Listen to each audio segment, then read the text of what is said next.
ಸಂಸ್ಥೆ ನಿಮಗೇನು ಬೇಕೋ ಅವಕಾಶ ಇದ್ದಾಗ ಬಂದು ನಾನು ನೋಡಿ ನಿಮ್ಮ ತಂದೆ ತಾಯಿಗಳು ಏನು ಕಷ್ಟಪಟ್ಟು ಫೀಸ್ ಕಟ್ಟಿದಾರೋ ಅಥವಾ ಇನ್ನೂ ಒಂದು ಏನೋ ಬೇಕಾಗ್ಬೋದು, ಯಾವುದೇ ವಿಷಯ ಇದ್ದರೂ ನಾನು ಸದಾಕಾಲ ನಿಮ್ಮ ಹಿಂದೆ ಇರ್ತೀನಿ, ನಿಮಗೆ ಪಾಠ ಪ್ರವಚನ ಮಾಡಿ. ಯಾಕೆ ಅಂದರೆ ಇವತ್ತಿನ ಯುಗದಲ್ಲಿ ರೆಕಮೆಂಡೇಶನ್ ಬೇಕೇ ಬೇಕಾಗುತ್ತೆ, ಇಲ್ಲದೆ ಅವ್ರ ಹಣನೂ ಬೇಕಾಗುತ್ತೆ.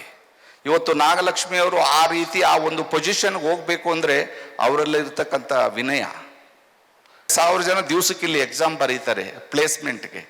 ನಿಮಗೆ ಪ್ಲೇಸ್ಮೆಂಟ್ ಬೇಕಾ? ನಮ್ಮ ಶೇಷಾದ್ರಿಯವರು ಇದ್ದಾರೆ, ಏನು ಬೇಕಾದ್ರು ಈ ಸಂಸ್ಥೆಗೆ ನಿಮ್ಮನ್ನೆಲ್ಲ ಒಳ್ಳೆ ಜಾಗಕ್ಕೆ ಇವ ತಂದೆ ತಾಯಿಗಳು ತಂದು ಸೇರಿಸಿರೋದು ಏನೋ ಒಂದು ಆಗಬೇಕು ಅಂತ. ಅದು ನೀವು ಡಿಸಿಷನ್ ತಗೊಳ್ಳಿ ಇವಾಗಲೇ. ನಾನು ಡಾಕ್ಟರ್ ಆಗಬೇಕಾ, ಇಂಜಿನಿಯರ್ ಆಗಬೇಕಾ, ಡಾಕ್ಟರ್ ಯೋಗಣ್ಣರು ಹೇಳಿದ್ರು ಪ್ಯಾರಾಮೆಡಿಕಲ್ ತುಂಬ ಚೆನ್ನಾಗಿದೆ ಅಂತ. ಯಾವುದೇ ಮಾಡಿ ಎಲ್ಲ ಜಾಬೇ ಅದು. ಆದರೆ ಡಿಸಿಷನ್ ಇವಾಗ ತಗೋಬೇಕು ನೀವು. ಯಾಕೆಂದ್ರೆ ಡಿಸಿಷನ್ ತಗೊಳ್ದಲ್ಲೇ ಇದ್ದಾಗ ಆಫ್ಟರ್ ಸೆಕೆಂಡ್ PUC ಆದಮೇಲೆ ತಿರುಗಿ ಕೇಳ್ತಾರೆ ಏನಾಗಬೇಕು ಅಂತ. ನನ್ನ ಹತ್ರಕ್ಕೆ ಬರ್ತಾರೆ, ಸ್ವಾಮೀಜಿ ಹುಡುಗನ್ಗೆ ಏನು ಮಾಡ್ತೀರಾ ಅಂತ. Medical seat. ಸಂಪೂರ್ಣ ನ್ಯೂಸ್, ಇದು ನೊಂದವರ ಧ್ವನಿ.